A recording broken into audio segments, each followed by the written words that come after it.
Hello and welcome to another episode of Sandy Killer Projects. In this episode, we're going to do another tool test video on some cheap Chinese tools. I'm going to start off by saying I am not sponsored by any of these tools that we do the tool tests on, but I do have a Amazon affiliates set up, so there will be links in the description below, and those links do pay us, so I will be putting the paid promotional tag on this video just so that you're aware. So I'm going to reach into the Amazon box and I'm going to grab the first thing that my hand hits, and in this case it is the Snowflake wrench, which to me is absolutely hilarious. So let's open this thing up and take a look at what it is. I already popped the plastic on it so that I could open it and see what this is, and it is just as glorious as it sounds. This is a multi-sided wrench with a keychain attachment. I don't know why you would put a keychain on something that's this heavily built, but it looks like it's got a few Allen wrenches on the ends here, and then a flat head and a Phillips head. So let's try it out.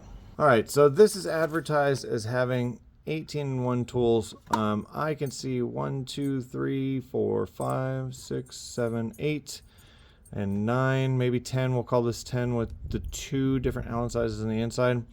What else we're supposed to be using this for? Maybe like a bottle opener. I guess you'd make that 11. Other than that, all of these are exactly the same, so I don't understand how those would be considered different tools.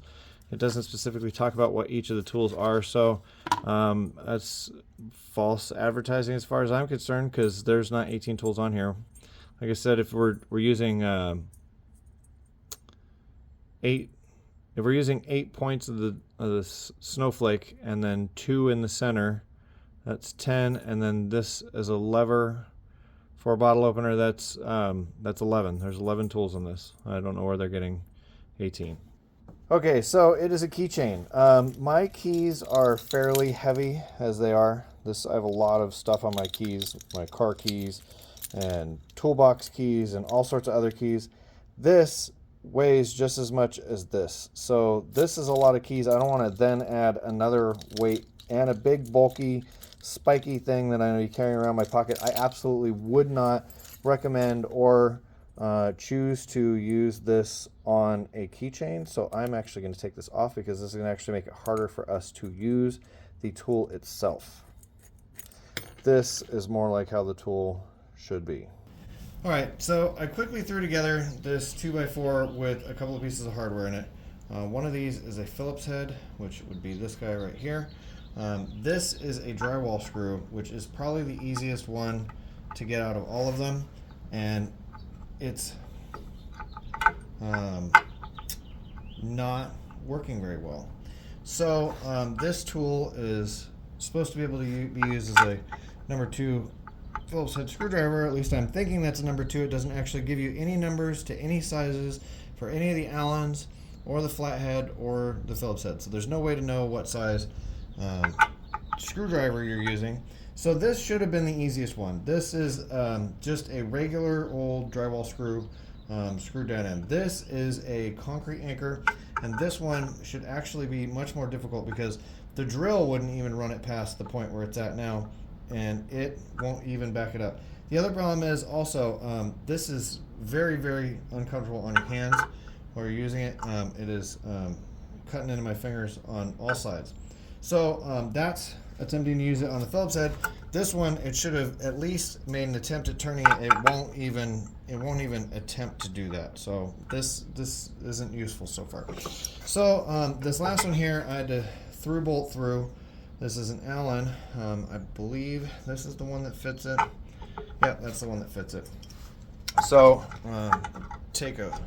it's like you're doing this on the fly. That's why you have this thing on your screwdriver. So I'm using an adjustable wrench also to take this on and off.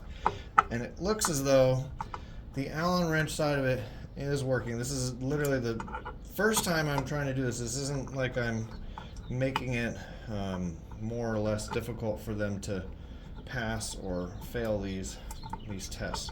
So this is actually working. Now the question is going to be, when I get done, is the Allen going to be showing signs of wear after having put in one bolt? So The nut is off on the back.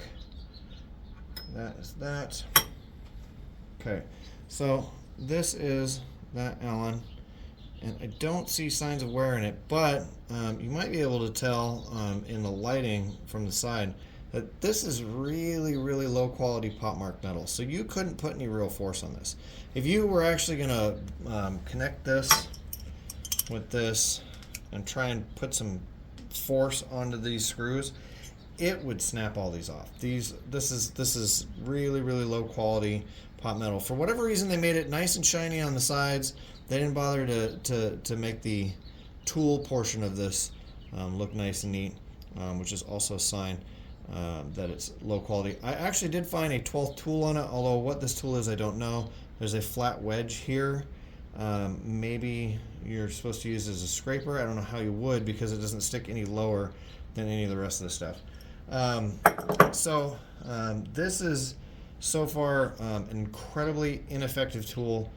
Funny that it's a Snowflake, but it's almost useless. All right, so we did a test, not necessarily the greatest test in the world, but I have a lot of problems with this. This bites into your fingers every way you touch and try and use this. It is uncomfortable altogether, and then on top of that, the tools in them aren't super functional. This would be an absolute emergency use only tool, and I wouldn't even want to have to use it as emergency use because the Phillips head didn't even work. And in most cases, I'm either going to get a flat or a Phillips head, and this flathead is shaped like a wedge. So I don't know how a wedge is going to help when I need a flathead. I'm going to take this and I'm going to put it into this box. And this is where this one's going to stay. I would not recommend getting that one. That one is not a good tool for use. Okay, so if you're interested in trying out one of these Snowflake 18-in-1 tools, I will have a link in the description below if you are interested in trying it. They also have a lot of other shapes. I don't know if they're necessarily made by the same company or not, but I will have link for a few others in there too if you want to try those out as well. Also, if in the event that there's some sort of odd tool that you want to try out or have us try out on the channel, give us a link in the comment section to whatever it is that you are interested in checking out, and I will do my best to get that tool so that we can try it out. Whether it's Amazon linked or not, it doesn't necessarily matter. Just in this case, it makes it to where it's revenue generating. Without that, it doesn't make it revenue generating, but we will be able to test out if the cheapy tool is worth using or not. So as always, thank you for watching. Please make sure to like, share, and subscribe, and we'll keep making more of this content.